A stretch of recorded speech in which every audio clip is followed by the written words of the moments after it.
Okay, so welcome back. Hopefully, you've had a think about why uh, it isn't quite as simple as just looking for the definite article followed by the noun. Um, well, there are two core problems as to why it's not that simple. First of all, we don't just refer to nouns by themselves. We may use adjectives, for example, to describe the nouns. So we might say the cat, but we might also say the fluffy cat, and we'd need to be able to pick up both.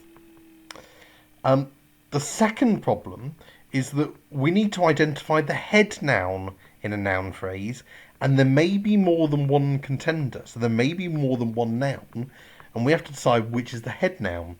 So think about sentences like the vicar Brian. In this case, vicar or Brian could be contenders for head noun. My cat Bob. We got cat and Bob as contenders.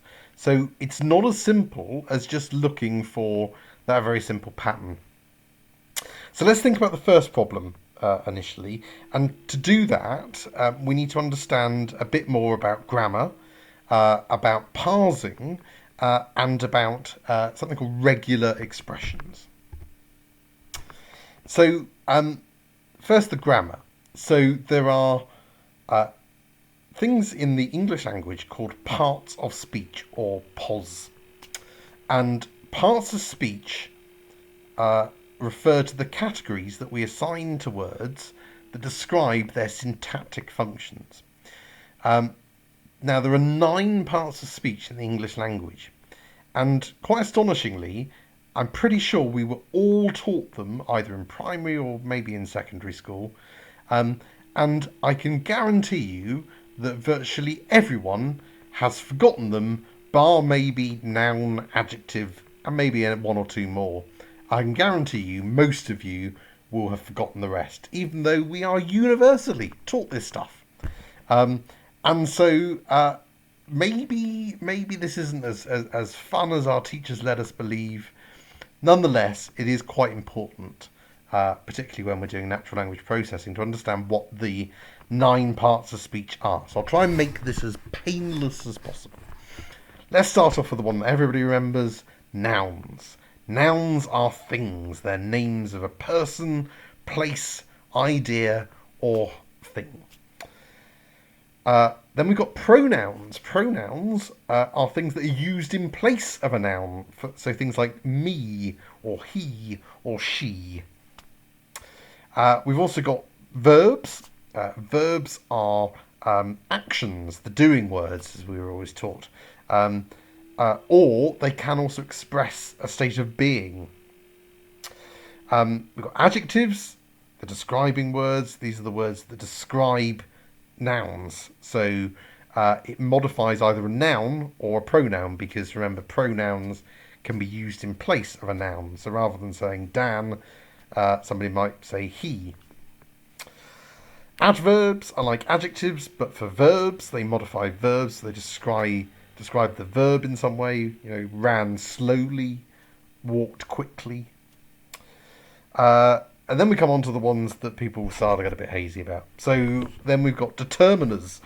So determiners are things that limit or determine a noun.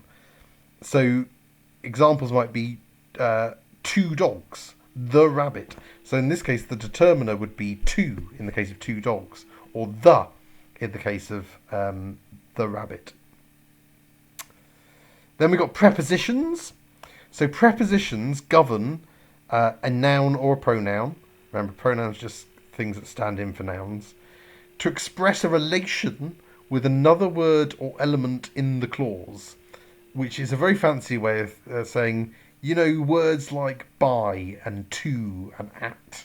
Those kind of words, those linking words.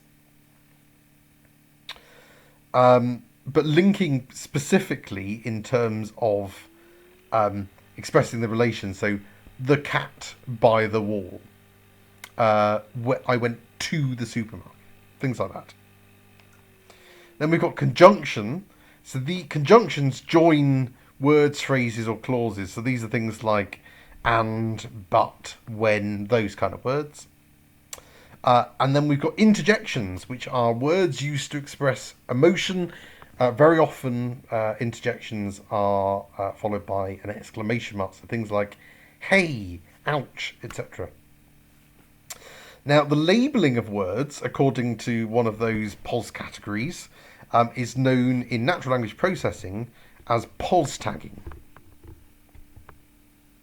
So, yes, you guessed it, it's time for another grammar-based exercise. But the exercise isn't just to read those words, although I'd probably recommend that you do that for probably quite some time before you undertake this exercise.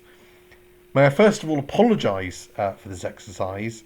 If you hate grammar, this is not going to be a very nice experience, but please do give it a go, because hopefully it'll really drum in the useful, powerful, albeit boring, arguably, stuff that I've just been sort of teaching you. So please bear with it. I promise you, today will get more fun. This is just the pain we have to go through first.